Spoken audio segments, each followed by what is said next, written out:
All right, let's dive right in today.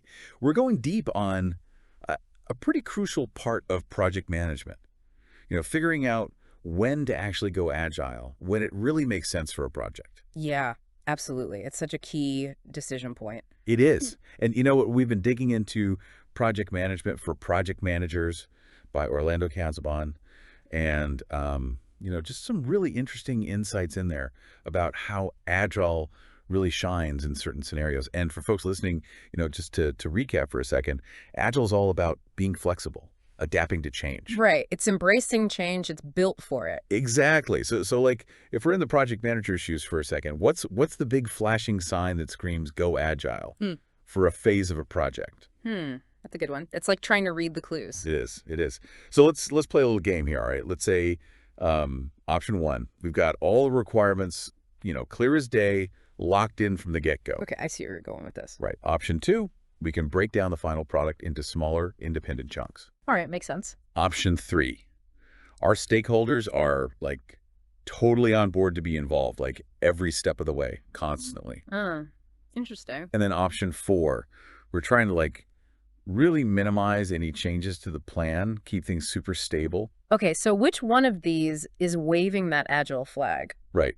Which one makes you go, yep, Agile's the way to go? Well, I'll tell you, that whole thing about delivering in pieces, that definitely hints at iteration, Right. but it doesn't necessarily scream agile, right? There are other ways to do that. Yeah, good point. And then having everything defined up front, that's actually, that leans more towards a traditional, predictive approach. Ah, okay.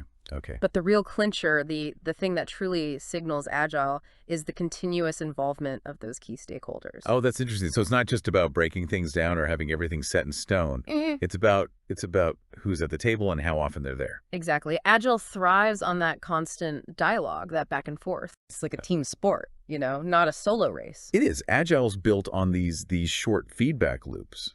So when you have stakeholders who are, actively involved, looking at the progress, giving their input regularly, that's where Agile really takes off. Yeah, because it's not just building something in isolation, right? It's about making sure it's the right thing, and the stakeholders are the compass for that. You got it. And their ongoing insights, they allow for adjustments, and ultimately they make sure the project really aligns with what they need, even as those needs change. Which, let's face it, they always do, right? Oh, absolutely. Mm. Always evolving. And that's the beauty of this iterative process, right? Yeah. It's fueled by that constant stakeholder engagement. So Agile teams can deliver maximum value because they're not just, building a product, they're building the right product. Okay, so to wrap this up, if you're a project manager and you're looking at a new project or a new phase of a project and you see that your key stakeholders are, ready to roll up their sleeves and be really involved consistently, that's a pretty solid sign that Agile is the way to go. For sure. It really unlocks that responsiveness, that adaptability, the core strengths of Agile. Totally. And if you're interested in diving deeper into this, into project management methodologies in general, project management for project managers by Orlando Casabon, that's a really good one. Yeah, great resource. Definitely recommend it. Lots of insights there. And as you go about your projects, just, take a moment to really consider how much interaction you have with your stakeholders. That level of engagement, it might be pointing you towards a more agile way of working, whether you realize it or not. It's food for thought for sure. Absolutely. All right. Thanks for joining us on the Deep Dive. My pleasure. Thanks for having me.